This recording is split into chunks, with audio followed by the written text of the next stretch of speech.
Olá, sejam todos muito bem-vindos e bem-vindas a mais um episódio do podcast Plasticamente. Eu sou a Adriana Milani, cirurgia plástica, e hoje estou aqui com o Dr. Ronaldo Riguesso, que vai conversar conosco sobre cirurgia plástica da face, um tema que ele domina imensamente.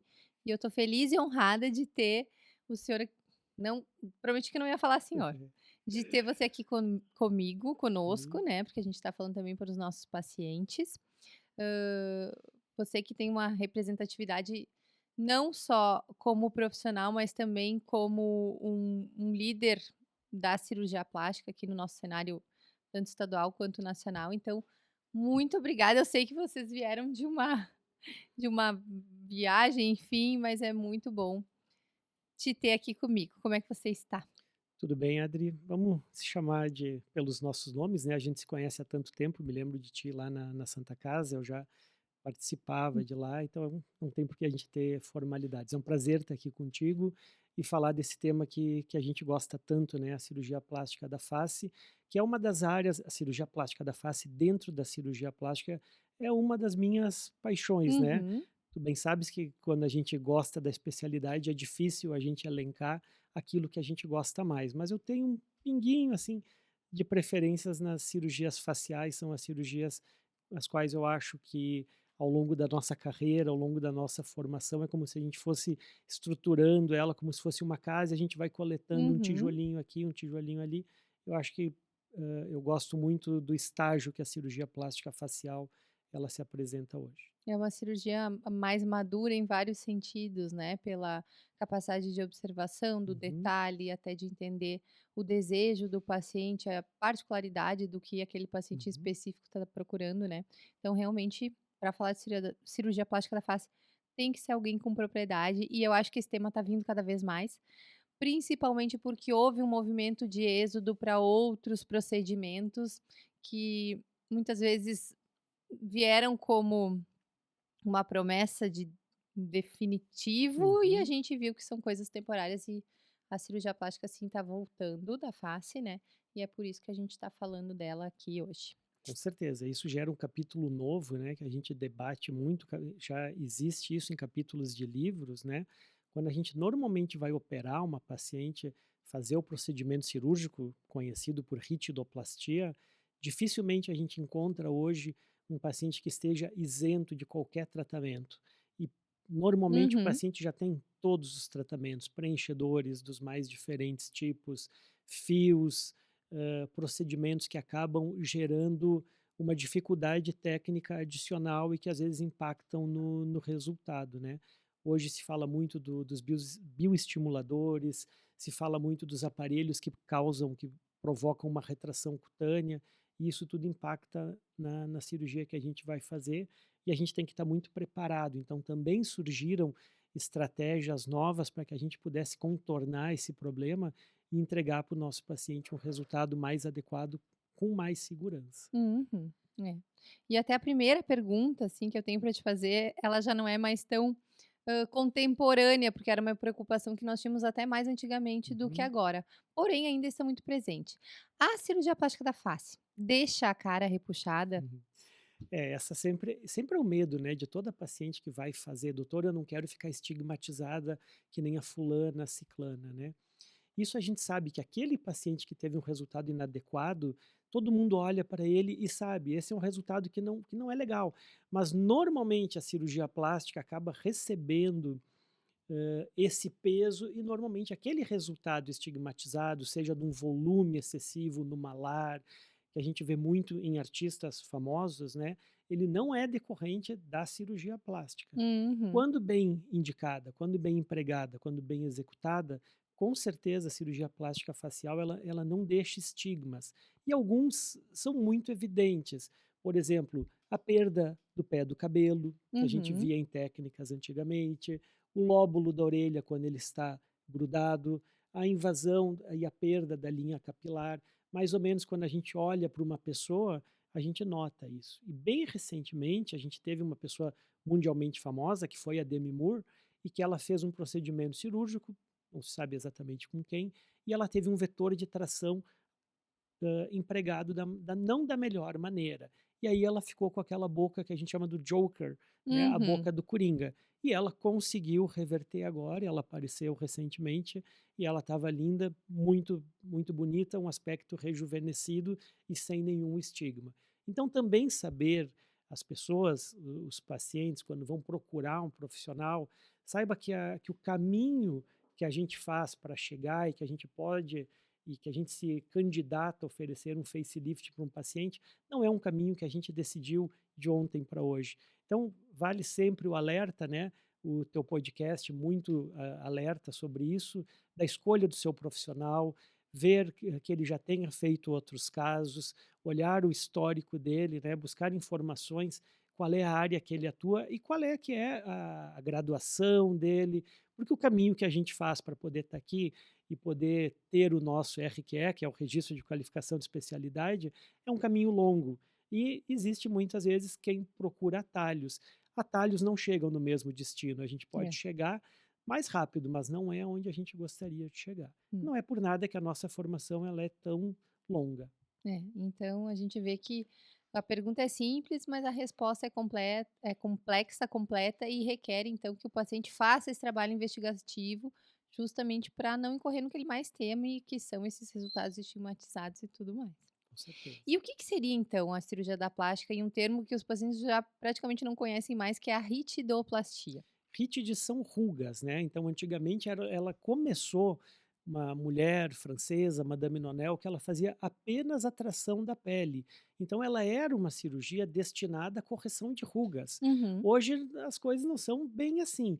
Então, a ritidoplastia ou a cirurgia do rejuvenescimento facial, como a gente diz, hoje cada vez mais a gente trabalha elementos profundos. E uhum, qual é o objetivo dela? É reposicionar as estruturas que, com o processo de envelhecimento, a gente tem dois grandes pilares que vão ruindo. O primeiro deles são os volumes, a gente estuda isso profundamente, os compartimentos de gordura da face, e à medida que esses compartimentos de gordura da face, que seriam a estrutura de sustentação maior, a gente vai tendo também a flacidez cutânea.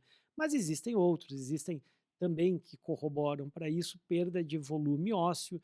Então, a ritidoplastia, ela se propõe a fazer a tração, elevação e também o preenchimento, a volumização dessas estruturas.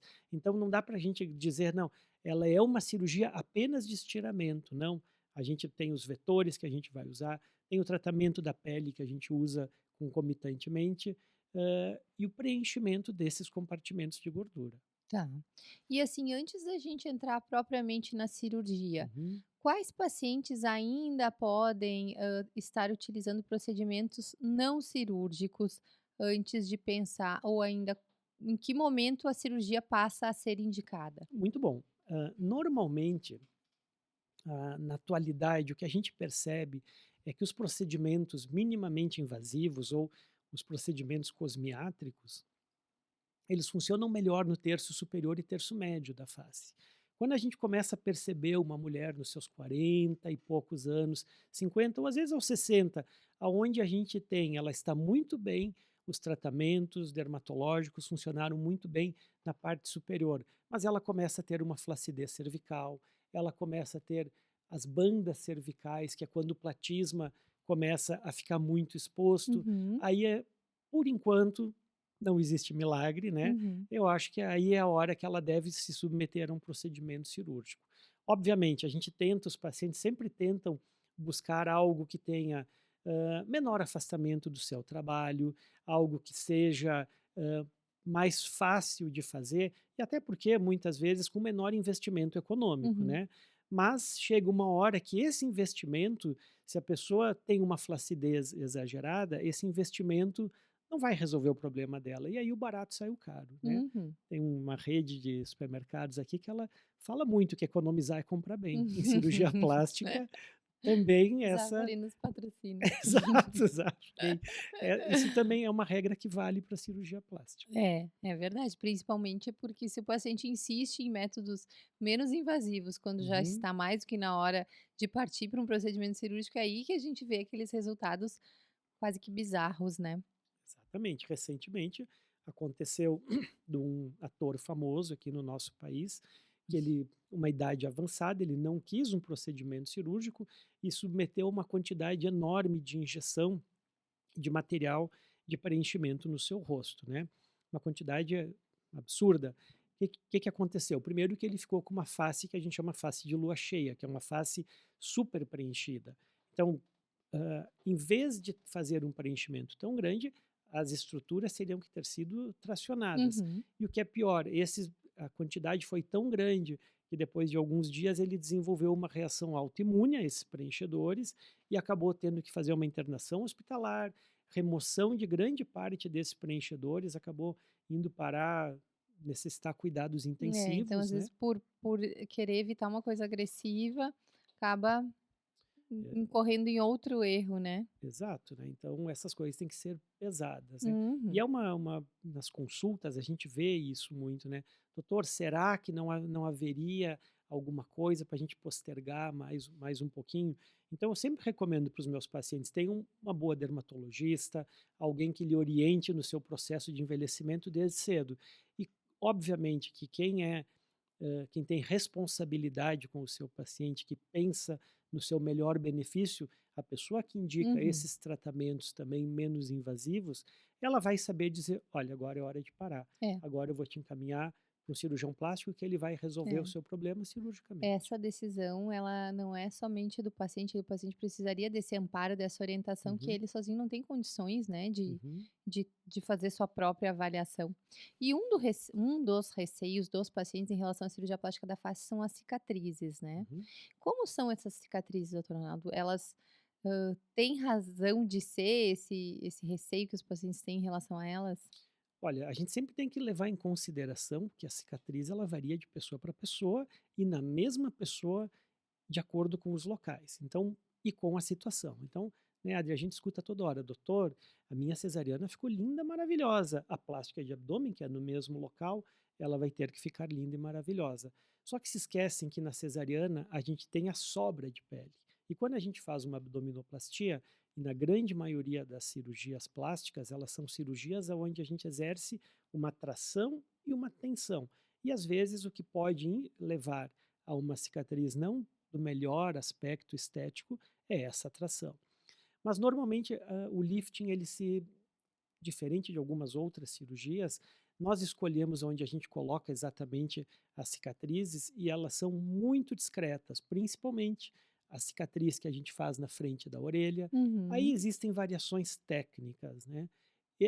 Esse pedacinho aqui que a gente tem aqui uhum, se chama tragos. E aí vai do profissional. Tem profissional que prefere fazer pré-tragal, tem uhum. profissional que prefere fazer retrotragal, e aí são características do profissional. Mas normalmente a cicatriz ela fica muito bem oculta, né? Quando a gente tem uma flacidez de pele na parte do pescoço, que a gente vai fazer a cervicoplastia, que Uhum, normalmente está associada, a gente contorna a orelha e ela entra, na maior parte dos casos, na linha do cabelo, ou ela uhum, vai descer anterior à linha do cabelo quando houver uma migração muito grande de pele para trás, para que o uhum, paciente não perca a linha do cabelo. E em alguns casos, quando a gente precisar abrir o pescoço, casos onde tem uma gordura maior na região do platisma, seja uhum, pré ou subplatismal, aí a gente precisa fazer um acesso. E depois acho que a gente vai falar sobre isso, uhum, sobre lipoaspiração de papada, que está uhum, muito na moda. Eu, quem se dedica à cirurgia de face, a gente sabe que o tratamento profundo do pescoço é a última fronteira e não a primeira, e que requer assim um treinamento, uma experiência muito grande. Quando a gente vai ver as possibilidades da ritidoplastia para a elevação do terço superior, reposicionamento da sobrancelha, no passado, as técnicas que havia, elas eram, a sua grande maioria, com cicatrizes extensas no couro uhum, cabeludo. Hoje, hoje não, já há mais de 20 anos a gente tem a possibilidade do lifting endoscópico, a gente tem outras técnicas menos invasivas, onde a gente faz cortes menores. Mas a extensão da cicatriz vai depender da quantidade de segmentos que a gente quer abordar. Então, não dá muitas vezes para comparar um paciente com uma flacidez inicial, aonde a gente pode fazer um mini lifting com descolamento pequeno, a um paciente que tem uma flacidez muito grande, aonde a gente tem que fazer um descolamento e um reposicionamento maior das estruturas. E dentro dessa questão da cicatrização, acho que outra coisa que acabou mudando foi o fato de que antigamente se tratava só a pele e Uhum, se impunha muita atração somente sobre a pele. Hoje, com essas costuras musculares, que a gente chama uhum, aplicaturas, querendo ou não, a pele ela automaticamente se reposiciona uhum. em outra posição e essa atração toda não fica só sobre ela, né? Ela acaba, hã, a gente acaba removendo o redundante, né? Então, hoje em dia, acho que temos também cicatrizes de melhor Melhor qualidade, qualidade, né? né. Exatamente, né. Hoje, as técnicas profundas, sejam elas sob o SMAS, como são as aplicaturas, ou as técnicas profundas, que é o High SMAS ou o Low SMAS, ou o Deep Plane, né, que está tão em moda, né, nos nossos congressos que a gente vai, mas não são técnicas novas, né. E a Uhum. gente que já tem algum caminho na cirurgia plástica, a gente vê que um procedimento, muitas vezes ele é dado assim: "Ó, agora todos nós vamos fazer o deep neck, e aí o Uhum. deep plane, e depois a gente volta, né. Quando a Sim, gente umas tem febres e depois a gente fica com alguns elementos daquilo incorporando a isso, outras técnicas. exato. Então, mas respondendo o que tu dizia, que quando a gente faz uma tração profunda e não apenas na pele, imagine que a gente está puxando o lençol, que Uhum, seria o SMAS, né, que são os tecidos profundos, e a pele seria o cobertor que está em cima.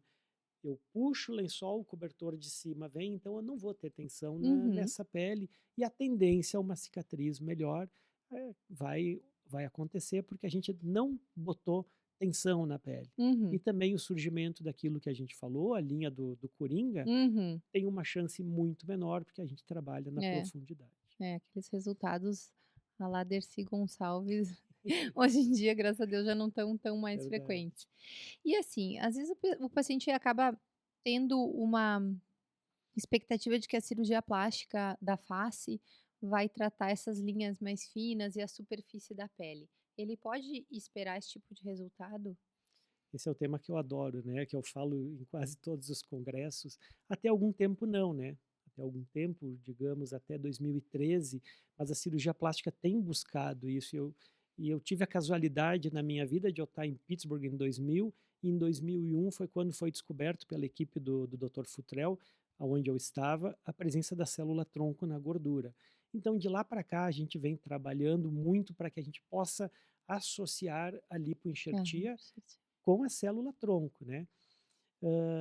E em 2013, a equipe de um outro médico belga, o Patrick Tonari, ele criou uma coisa que a gente chama o nanofet. Então, quando eu quero melhorar rugas finas desses pacientes, a gente pode fazer a injeção do nanofet diretamente nessas rugas finas. E também ele, mais tardiamente, em 2019, num congresso aqui em Porto Alegre, que eu tenho uma foto contigo lá, né, ele foi a primeira apresentação dele aqui, abril de 2000 e não, setembro de 2019, ele fez a apresentação, eu estava lá, fiquei encantado, já mandei buscar os materiais, comecei a fazer, mas a publicação dele aconteceu só em abril. Então, aqui, quem estava aqui no Rio Grande do Sul, a gente saiu na frente, e esse é o motivo pelo qual vários colegas, inclusive eu aqui no Rio Grande do Sul, a gente tem uma experiência muito grande com o microagulhamento e o nanofet. Então, para as rugas finas, em todos os casos, foi o que eu fiz hoje de manhã também, a gente, além de trabalhar a face, as estruturas profundas, né, a gente trabalha a pele com o microagulhamento associado ao nanofet. É, se antes nós não tínhamos recurso tanto em relação ao preenchimento dessa face, Uhum. quanto à superfície dessa face, a partir do advento e da popularização, da associação da lipoenxertia na cirurgia, realmente foi um divisor de águas, né, em termos de resultado. Com certeza, é um ganho muito grande, porque a gente pode usar até para algo que era inimaginável, né? Clareamento de olheiras, melasmas, que sempre foi o calcanhar de Aquiles, né? Da especialidade. Não, para olheiras não temos nada. E é uma terapêutica que tem É. funcionado muito bem, com resultados impressionantes, surpreendentes. A gente vê que realmente hoje a gente tem um arsenal de coisas para oferecer para os pacientes que tem crescido ano Uhum. após ano. É, a lipoenxertia ela é literalmente tote-potencial, né, dado Uhum, o leque de possibilidades que ela nos abriu. E assim, em relação a áreas isoladas, né, vai ter aquele paciente que vai ter uma queixa maior em relação ao terço uhum. superior, ou médio ou inferior. A cirurgia da face, ela sempre precisa ser completa ou a gente pode tratar isoladamente uma área? Isso pode ser feito quando o paciente vem e ele expõe: "Doutor Ronaldo, a minha queixa é única e exclusivamente a área dos olhos, Uhum, mas eu trabalho com exposição do paciente em telas e eu uhum, boto", e é sempre bom, porque afinal de contas a gente faz uma consulta e a gente não quer que o paciente se arrependa de uma decisão. O que uhum, que eu digo para os meus pacientes? Olha, eh, poderá ser, se você está buscando um rejuvenescimento facial, o ideal é que a gente olhe para você e que o terço superior, terço médio e terço inferior, eles casem. uhum. Se você trabalhar só essa região, pode ser que daqui 6 meses, um ano, dois, num curto espaço de tempo, você queira colocar as outras áreas não trabalhadas em harmonia com esta área que a gente já usou. Tá? Então, assim, muitas vezes não é o ideal, mas se é a vontade do paciente e ele sabe, obviamente, que as áreas não operadas não irão melhorar, isso pode ser feito. E a questão do mini lifting entraria mais ou menos aí? O mini lifting, né, tá em voga também, porque A ele é um palavra mini agrada, né? exato, tudo que é mini, o paciente ele entende como uma recuperação mais rápida, às vezes um custo menor e tal, mas tem que ver se é para o caso daquela pessoa. A gente vê, e eu recebo com muita frequência no consultório, pacientes que se submeteram a um procedimento feito de uma maneira menor, não em regime, né, com anestesista, tudo, e que aí o descolamento foi pequeno, a tração foi pequena, e aí o que que a gente vai ter? Um resultado pequeno, né. Uhum. Mini Então, resultados. mini resultado, né. Então, se o paciente é um paciente inicial, que tem o tal do JAWS, que é a bochechinha Uhum, caída aqui, que se fala tanto hoje, uma pequena tração pode ajudar, pode resolver.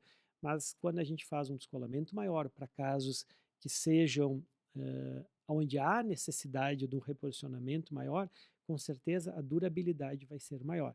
Então o mini lifting, ele está associado com uma paciente em grau de flacidez inicial, não uhum, serve para todos, é querer que todo mundo use o mesmo sapato ou que a mesma chave abra todas as fechaduras, isso não existe. uhum. Cada caso em cirurgia plástica é sempre único e demanda uma análise individualizada.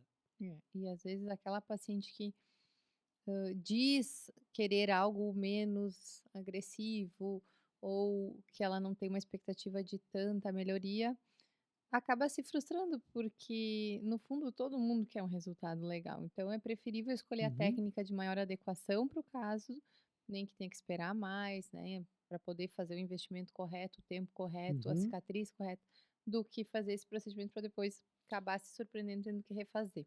Perfeito, né? E a gente, o ser humano, a gente sempre quer, a gente é dependente muitas vezes, algumas pessoas menos influenciáveis, outras mais influenciáveis, né?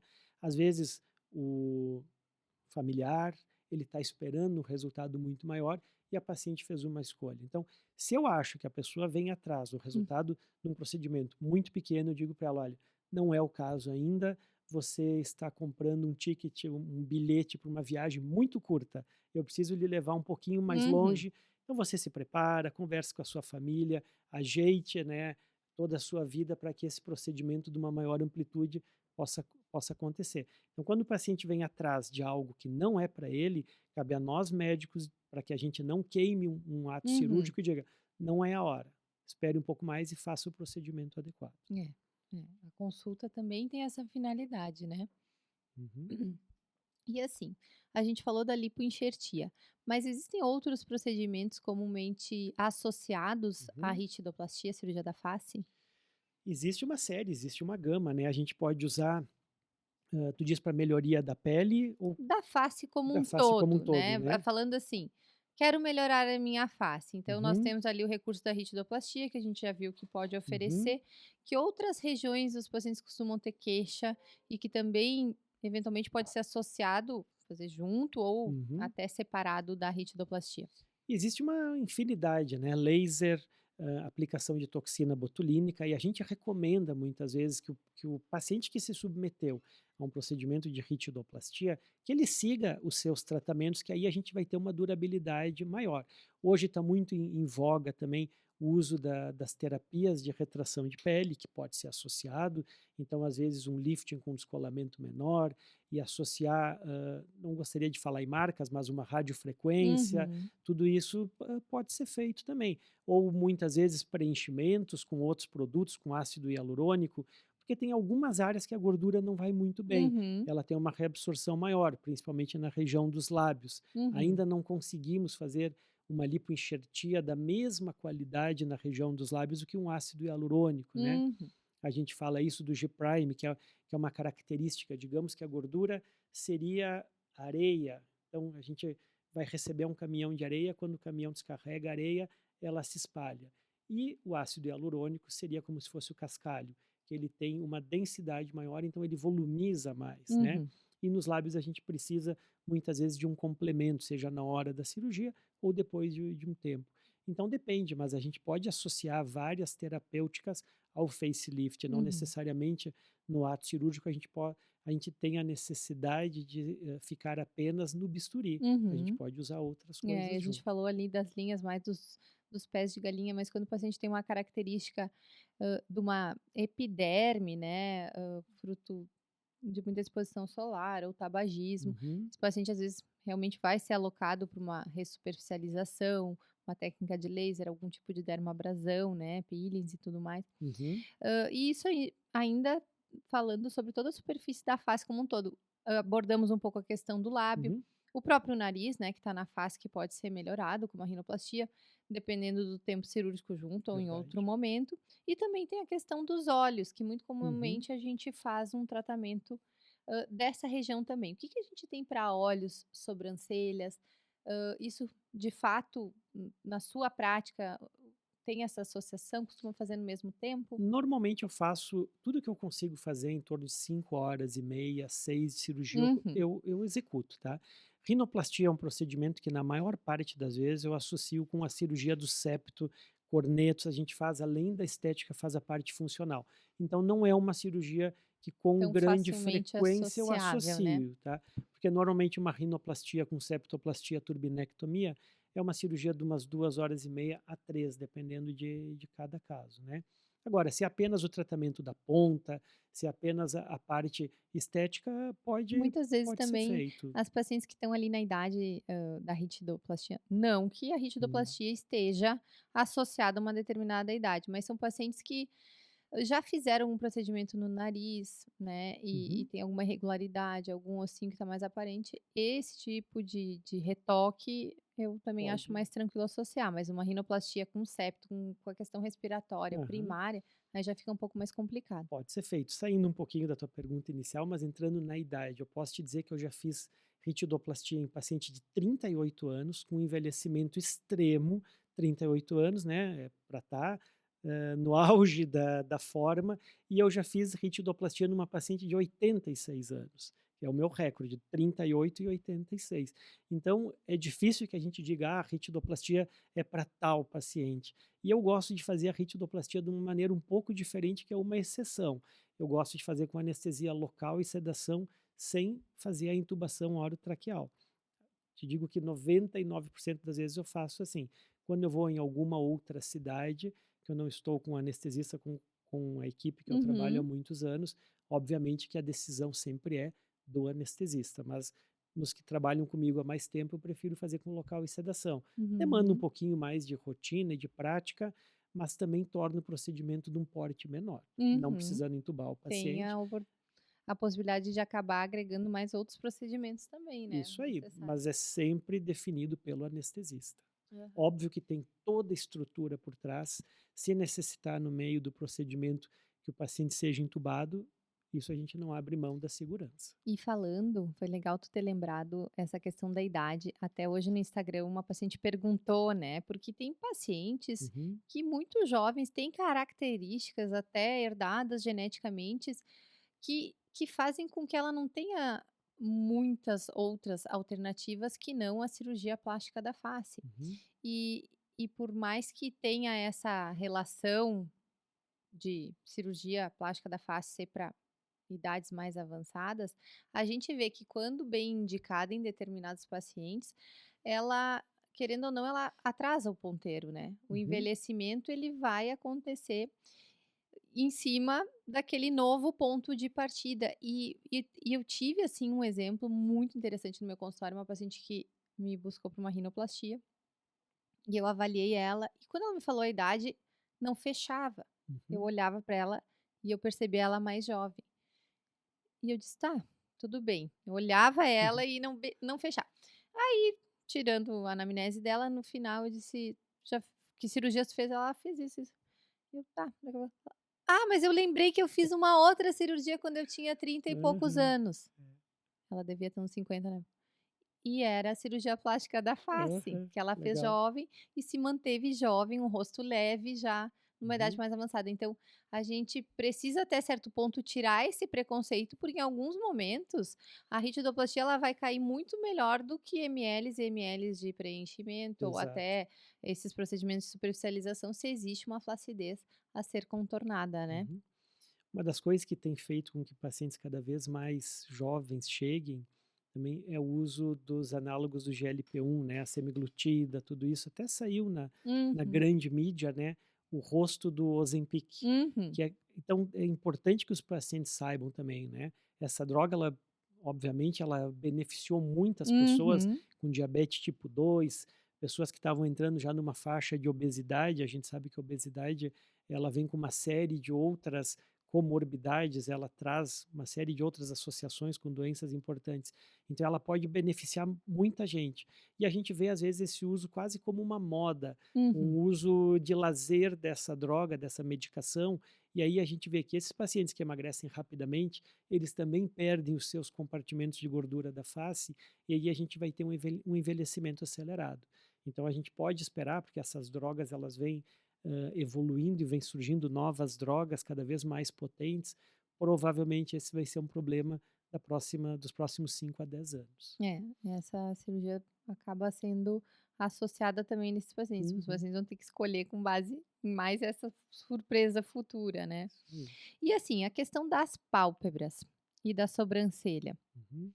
o que que a gente tem para oferecer para o paciente? E de novo, é uma cirurgia que ela acontece a partir de determinada idade ou ela tem a ver com uma herança genética, uma maneira daquele paciente. Muito legal. Acho que quando a gente tem arsenal para isso, a gente vê o paciente hã, com outros olhos, né.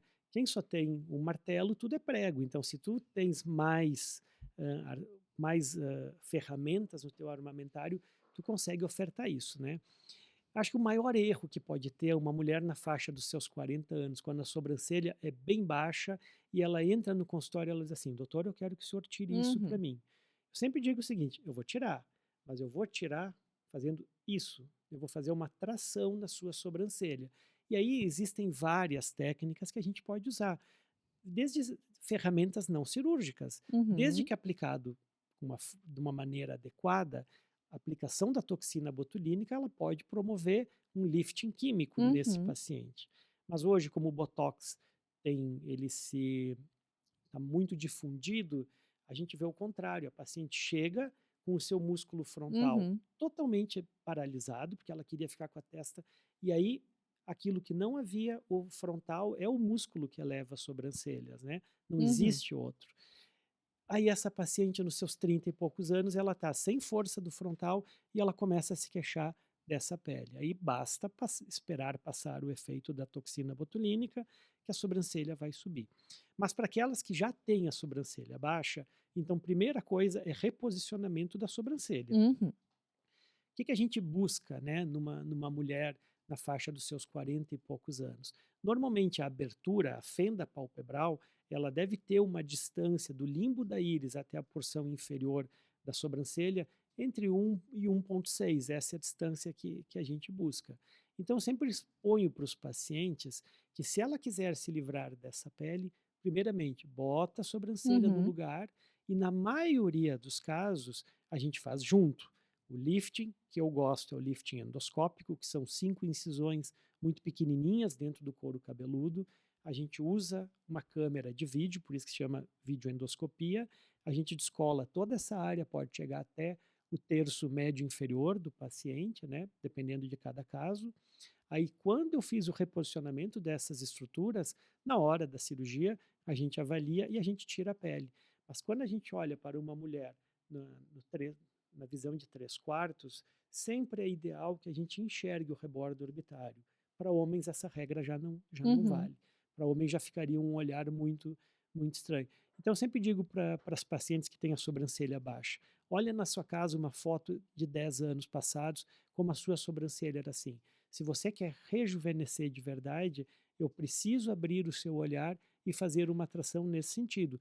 Óbvio que existem outras técnicas, né? O lifting temporal, o lifting coronal, a técnica mais simples que existe, que é a de Vinhas e Castanhares, que é uma cicatriz apenas aqui em cima, Uhum. embora eu acho que o resultado dela seja muito efêmero, Hum. né? Então, a plástica de pálpebra, eu te diria, Adri, que ela depende muito da posição da sobrancelha. Uhum. Agora, se a paciente diz, não, doutor, todas as mulheres da minha família têm essa sobrancelha horizontal, é a nossa marca característica, eu não gostaria de Uhum. mexer. Ok, mas a gente não pode tirar excesso de pele para que a função primordial da pálpebra é a oclusão dos olhos. Uhum. E em relação à pálpebra inferior, né, que os pacientes também ficam com medo de ficar com o olhinho caído, repuxado. Uhum. Esse medo procede? Muito, procede muito. E aí a gente tem que fazer uma análise, né? Existe basicamente 2 testes que a gente faz, e quanto mais a gente vai envelhecendo, a gente vai tendo uma frouxidão dos elementos de sustentação da pálpebra, né? Então, a gente faz um teste que chama Snapback Test, que é esse aqui, ó. A gente puxa o olho para trás, para baixo, e a gente solta o olho. E a gente vê que ele tem que voltar para o lugar rapidamente. Então, essa é a primeira coisa que a gente leva em consideração quando vai fazer a plástica das pálpebras inferiores. E o segundo teste é a tração da pele da pálpebra. Se a Uhum. gente vê que ela tem uma elasticidade acima de 5 milímetros, eu tenho que tomar alguns cuidados. Mesmo em pacientes jovens, a gente associa uma sustentação do canto, que se chama cantopexia, e quando vem pacientes que o snapback test é acima de 5 segundos, aí a gente tem que fazer a cantoplastia, que eu vou soltar o canto do olho, às vezes a gente faz um furinho na lateral da órbita, aí são cirurgias mais complexas, mas que elas devem, se é vontade do paciente ter a correção da sua pálpebra inferior, ela deve ser feita. Quando vem pessoas muito jovens que se queixam das olheiras, a gente pode associar o microagulhamento com o nanofet e a gente pode fazer a cirurgia transconjuntival, que é aquela que a gente faz através da conjuntiva, que é essa membrana que forra a pálpebra. Se aqui fosse o globo ocular, ela forra aqui. Então a gente faz uma incisão na conjuntiva, a gente entra e tira essas bolsas, né? Porque quem convive com olheiras desde sempre e muitas vezes já tentou preenchimento, laser, blá, blá, blá, às vezes a gente tem que fazer a remoção das bolsas excedentes. Uhum. E é uma cirurgia que acaba acontecendo em pacientes jovens também, porque normalmente isso se estabelece bem precocemente. Uhum.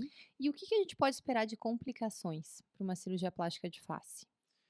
Existem as complicações que elas são transitórias, né, e que elas vão passar, alguma parestesia, alguma paresia, né, Que seria são complicações que elas acontecem com os nervos, sejam eles sensitivos ou sejam eles motores, para que os nossos pacientes entendam. Então, cada vez que a gente toca na nossa face e eu estou sentindo que eu estou me tocando, esse é o nervo sensitivo que está levando essa sensibilidade para o cérebro. uhum, Quando eu dou um comando de enrijecer a sobrancelha, ou fazer um bico, ou puxar a boca, isso demanda um nervo. Então, a sensibilidade ela é sensitiva ou motora.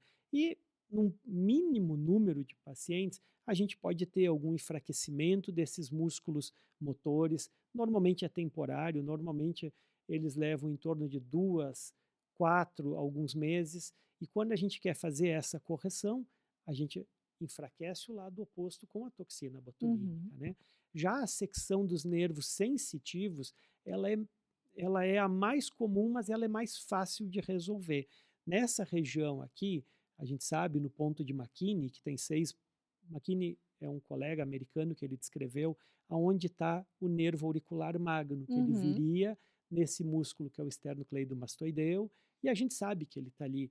E aí a gente tem como um localizador dele a veia jugular externa. Então, hoje de manhã, ao fazer uma cirurgia de rejuvenescimento facial, ó, a jugular externa está aqui, o nervo auricular magno está aqui. Então, quando a gente já trilhou o caminho muitas vezes, a gente conhece o caminho. Mas também é muito importante que mesmo que a gente já tenha passado nesse caminho 1000 vezes, a gente não pode dizer, hoje eu vou de costas, hoje eu vou de olhos fechados.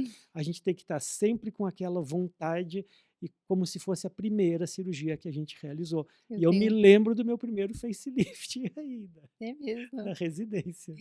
Eu tinha um colega de residência em cirurgia geral que dizia: "Sempre vem aquele casinho para devolver humildade pra gente", então é sempre bom entrar com respeito e Verdade, seguindo passo a passo. verdade. Mas assim, em resumo, eu poderia dizer que a maior parte das complicações elas são temporárias, por mais que Uhum, às vezes esse temporário seja 6 meses ali de um período meio angustiante para o paciente, mas a maior parte das exato. coisas se resolvem espontaneamente. Isso e Uhum. complicações maiores ou definitivas realmente é a exceção. Com certeza, né. Normalmente essas paralisias, esses aumentos da sensibilidade, eles vão resolver, que nem tu bem colocaste, em torno de 6 meses. Uma cicatriz que evoluiu de uma forma inadequada, que ela foi mal posicionada, que ela ficou muito vermelha, também existe tratamento para isso, né. E isso a gente sempre conversa muito com os pacientes. Hoje o paciente ele tem que estar sabedor de todas estas possibilidades, né. Então a gente sempre, tenta educar o paciente.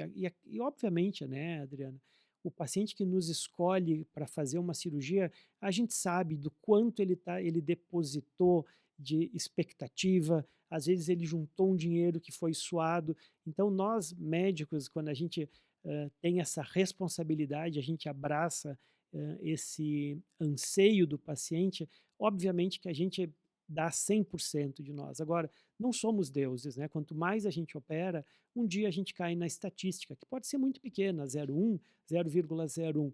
E aí que a gente vê o bom médico, né? Quando a gente tem as nossas complicações, a gente vai se unir com esse paciente até que a gente resolva esse problema do paciente.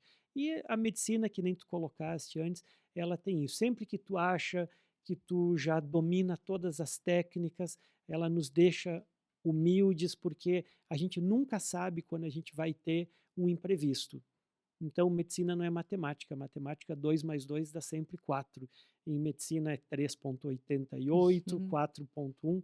E essa é a beleza da coisa, né? Cada dia que a gente vai operar uma pessoa, as suas peculiaridades, as suas variações anatômicas, os seus anseios, às vezes, né, a gente vê isso, poxa, esse caso acho que eu poderia ter dado um pouco mais e a paciente está ultra satisfeita.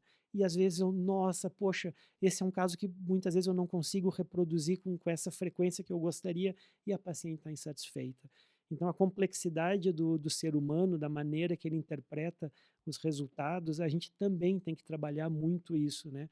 E a gente vê, às vezes, uma banalização do procedimento e o caminho não é esse. Uhum. É, e eu vejo também que, essa ansiedade de alcançar logo um resultado definitivo e final, ela acaba envenenando muito o processo todo, porque muitas vezes, o retoque ele não está denunciando algo que deu errado, ele está ali justamente como uma Uhum, complementação, né, que não pode ser feita no primeiro momento, então não adianta eu querer dar uma segunda demão numa tinta que não secou, exato. né. Então, quando tu corrige uma cicatriz que foi feita ali, com capricho, enfim, mas sob tensão, Uhum. em outro momento, e esse momento não é um mês depois, não é 3, não é 6, é tentar convencer o Uhum. paciente de que a gente vai ter condições de ter um resultado melhor quando os tecidos estiverem maduros, cicatrizados, para que não exista mais aquela tensão inicial, e isso leva um ano, né. Então esse trabalho vai muito também do cirurgião não se mostrar ansioso para tentar logo Uhum. entregar um resultado, porque resultados às vezes eles são construídos ao longo de um período mais longo, né. E muitas vezes, algumas situações ou muitas situações, elas se resolvem sozinhas. Uma Isso. cicatriz que está discretamente hipertrófica nos primeiros 2 a 3 meses, às vezes com 6 meses usando alguma terapia de compressão, laser e outras coisas que a gente pode usar, lá com 1 ano ela não vai ser mais motivo de angústia É. dessa paciente. Então, normalmente na cirurgia plástica a gente tem essa característica, né, que os pacientes ficam bastante tempo conosco. Hum. Então a gente vai acompanhando até que a gente possa dizer: "Olha, agora o teu caso já amadureceu, daqui para frente está tudo certo, e aí a E gente existe um cenário um pouco trágico daquele paciente que se vê com uma cicatriz, se vê ou com uma complicação outra que uhum, seja, se vê desesperado, ele vem até ti, tu inevitavelmente pede a espera, aham, justamente pela possibilidade de resolução espontânea, e ele simplesmente não acredita nisso, vai buscar às vezes colegas que querem aproveitar, porque uhum, eles sabem se demorarem um pouco mais não vai ter a complicação, não vai ter o uhum, tratamento, e o paciente acaba se vendo em maus lençóis. Então, é importante os pacientes estarem familiarizados com o tempo que um tecido precisa para se recompor e a gente poder fazer uma avaliação de resultado em cima disso. uhum. Acho que um dos motivos da ansiedade do paciente, sobretudo na cirurgia facial, é que todo mundo hoje faz stories o tempo inteiro, né? Sei lá, uma cicatriz de mama um pouco assimétrica, isso só vai aparecer na intimidade do paciente, né? E muitas vezes a gente tem que explicar para os pacientes, os nossos livros de rinoplastia, sobretudo, eles têm um capítulo no início que trata de câmeras fotográficas e câmeras de celular. Uhum. Quando o paciente faz uma foto assim, a câmera é um espelho que ela puxa muitas vezes o nariz para um primeiro plano. E já me aconteceu, doutor, meu nariz está gigante. Faz o Tá. seguinte, vai 2 metros para trás, faz o zoom, você vê que teu nariz está diferente. Então também acho que isso gera um pouco de A era da ansiedade. selfie. E É, antes nós tínhamos um comprometimento de resultado com o paciente, agora o paciente tem um comprometimento de resultado com os seus seguidores, é né. verdade. Mas assim, É. e de preferência imediato, então tudo isso é Aham. muito ansiogênico para o paciente, a gente tem que estar sempre desconstruindo isso e instruindo o paciente da maneira mais acertada possível, né. Verdade, 99% das vezes a gente tem um pós-operatório muito tranquilo, muito liso, mas pensa numa pessoa que quer compartilhar o seu pós-operatório e às vezes ela tem alguma pequena, não complicação, mas uma pequena situação, aí aquilo vai gerar um inconveniente para ela que há É. alguns anos a gente não tinha que É, lidar com é, isso. é demais para o psicológico, a cirurgia em si já é uma sobrecarga psicológica, agora tem toda Verdade, mais essa faceta. verdade. Ainda em cirurgia da face, eu não sei, se esse é um procedimento que tu costuma ter ali no teu rol de procedimentos, que é a Uhum, frontoplastia. uhum. Como é que é essa cirurgia? Qual é a indicação, as cicatrizes? Também uma questão, que o pessoal acaba tendo receio, que é da perda de cabelo. Uhum. Tu falas da frontoplastia para a gente poder mexer na linha capilar. Isso, Isso? isso. De Tá. repente, uma testa muito grande, que o paciente gostaria de ter uma testa menor, mais delicada, ou a linha do Uhum. cabelo mais Eu fiz poucas baixa. vezes essa cirurgia na vida. Acho que ela tem um resultado limitado.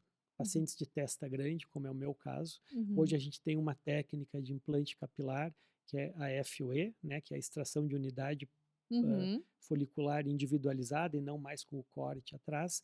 Eu sempre tento que a paciente busque algum profissional que execute essa técnica com maestria. Eu acho que é uhum, uma maneira mais fácil de baixar essa fronte, né? uhum, Existe muitas vezes hoje naquele paciente transexual, uma das características do sexo masculino é a protrusão da uhum, região do rebordo orbitário superior e uhum, eles querem fazer qual seria a palavra? Diminuir a expressão disso, porque o rosto feminino não tem a glabela e essa área aqui tão projetada. Então isso pode ser feito, né, mas tem que discutir bem, porque, a cirurgia, ela demanda, na maior parte das vezes, uma exposição desses elementos grande, com cicatrizes grandes, né. Então tem que sempre entender, como a gente faz numa abdominoplastia, como a gente faz uma mamoplastia redutora. A gente vai adequar alguma coisa às custas de uma cicatriz. E nessa região da linha capilar, muitas vezes a cicatriz ela fica bastante evidente hum, e vai ficar vermelha durante bastante tempo. Se houver uma colocação de uma atração um pouco maior, o folículo piloso é um elemento que não aceita muito a atração, a gente pode ter queda de cabelo. Então, essa é uma cirurgia que eu acredito que as indicações dela sejam bastante limitadas. mas eu vejo assim que sorrateiramente se estabelecem alguns modismos de procedimentos, Uhum, né, então, principalmente dentro desse âmbito da feminilização, tanto de pacientes trans, quanto de pacientes femininas com uhum, características que não estão inclusas naquele pacote de lábio grande, nariz minúsculo, uhum. sobrancelha arqueada, a testa pequena. Então isso até fiz questão da gente colocar, porque existe uma movimentação nesse sentido, então o paciente tem que saber que ele pode ter ali uma alopécia, que é essa perda de cabelo, a cicatriz mais Uhum, visível, né. E sim, existe espaço para que a gente não tenha para que a gente encontre a beleza em rostos diferentes e que não uhum. esteja exatamente dentro de um padrão, né. Também aceitar algumas limitações, né? Nós cirurgiões não indicar procedimentos e o paciente entender que aquele procedimento que ele está buscando pode ter um custo, uma sequela muito grande. É, a própria bichectomia que esteve muito na moda das meninas mais jovens e bochechudinhas, e que ali adiante pode ser um recurso que foi perdido, né, de Uhum. anti-envelhecimento da face. Verdade, a bola de Bichat, ela faz parte do compartimento profundo malar medial, né? E quando a gente vai operar os pacientes mais adiante, nos seus 60, 70 anos, tudo que eu não quero é ter um buraco ali, ter uma ausência desse elemento de sustentação. Então, posso te dizer que da grande parte das consultas que eu tive para remoção da bola de Bichat, não era uma hipertrofia da bola de Bichat. E muitas vezes, hoje, a gente tem o ultrassom na própria clínica, que é um aparelhinho ultra portátil, a gente faz na hora, mostra para o paciente, ó, a tua bola de bichar ela está nas dimensões adequadas. Se eu tirar isso, isso vai te fazer falta daqui 10, 15 anos. Você quer? Ah, não, se vai Hum, daqui 10, 15 anos eu vou ter um buraco. Quando houver a reabsorção deste compartimento pela passagem do tempo, vai fazer falta aquilo é, ali. Então as indicações também, elas têm que ser muito precisas. é. E é um tratamento, né, porque às vezes o paciente está angustiado com uma coisa, ele só precisa de uma explicação sensata Uhum. para Desistir, desistir, desencanar e viver a vida dele. verdade. E agora então, perto do nosso término aqui, para concluir, eu queria lhe perguntar, o que tu dirias para uma paciente que está se olhando no espelho, dia sim, dia também, se sente um pouquinho mais caidinha, um pouco mais envelhecida, e ela quisesse melhorar? O que tu aconselharia para essa paciente? Primeiramente, que ela tenha um estilo de vida adequado, uma alimentação adequada, evitando exageros de açúcares, exageros de álcool, não fumar, exageros de exposição solar. Todo mundo gosta, né? A gente sabe que uma pele de aspecto bronzeado, ela faz bem. Se fala tanto hoje da vitamina D, né? Aqui na Serra Gaúcha, todos nós temos um déficit de vitamina D, que é um hormônio muito importante hoje, inclusive para a formação e para a produção do colágeno. O conselho que eu daria para ela é associar um estilo de vida adequado e ter um profissional capacitado para que ela vá fazendo o seu gerenciamento do seu envelhecimento e os procedimentos adequados para a situação dela ao longo dos anos. E quando esses procedimentos não forem mais efetivos e não conseguir, aí ela pode consultar com um cirurgião plástico para que a gente submeta ela a um facelift e a gente volte àquele aspecto que a gente tinha antes. Perfeito. É isso aí. Então a paciente pode tirar dos ombros dela esse peso de tentar gerenciar a sua parte de tratamentos Uhum, e pegar para ela o que é responsabilidade dela, que é realmente manter esse estilo de vida, isso né, de aí. uma maneira mais, hã, Teria mais uma coisa que eu gostaria de falar enquanto por nós favor. estávamos conversando aqui, me veio uma pergunta que eu gostaria que tu me fizesse. Ronaldo, qual foi a paciente, a característica mais improvável que tu já fez um facelift? Pois bem, há uns 3 anos, um amigo nosso em comum, o Dr. Eduardo Shen, ele recebeu, encaminhado pelo nosso professor também, o Dr. José Camargo, uma paciente que tinha sido submetida há 8 anos de um transplante de pulmão. E ela já tinha usado fios, ela já tinha usado PMMA, e o Dr. Camargo encaminhou ela para o nosso colega, Dr. Shen, e ele disse assim: Shen, você pode fazer o facelift nela, mas vocês não devem entubá-la. Como o Eduardo sabe que eu gosto de fazer com Uhum. anestesia local e sedação, eu junto com ele, a gente fez a cirurgia dela e foi um sucesso total, não teve Olha só. nenhuma intercorrência. O doutor Camargo entrou na sala, viu a gente fazendo, falou: "É, aí tá tudo certo". Então esse é um caso que até eu tenho um grupo onde tem o meu mentor, que é o doutor Javier de Benito lá de Barcelona, quem eu aprendi nuances da cirurgia da face, e ele mandou para mim assim: "Poxa, Ronaldo, não tem mais pacientes mais tranquilos para você operar?" Meu Deus, transplante Aí, de pulmão. né, e eu disse: Nada "Não". como ter o recurso adequado para poder ajudar o paciente, né. Exato, ele fez uma brincadeira, né, e no final, assim, no grupo surgiram outros colegas que disseram: "Não, eu também já operei um paciente que fez um transplante renal, um transplante de fígado". Então, não, obviamente, são situações muito incomuns, mas não inéditas. Uhum, é. E a queixa estética, ela é às vezes tão limitante quanto uma queixa funcional. Os pacientes realmente precisam se sentir melhores e tem mais é que ir em busca disso. Isso aí. Muito bem, então, muito obrigada. Adorei a Obrigadão. nossa conversa. Nossa, aprendi muito e eu tenho certeza que os nossos pacientes também vão gostar. Que bom, olha, foi um prazer para mim estar aqui e conversar com os pacientes, com o teu público, sobre esses detalhes todos da ritidoplastia do facelift. Ah, que Fico à legal. Que disposição. ótimo, que bom.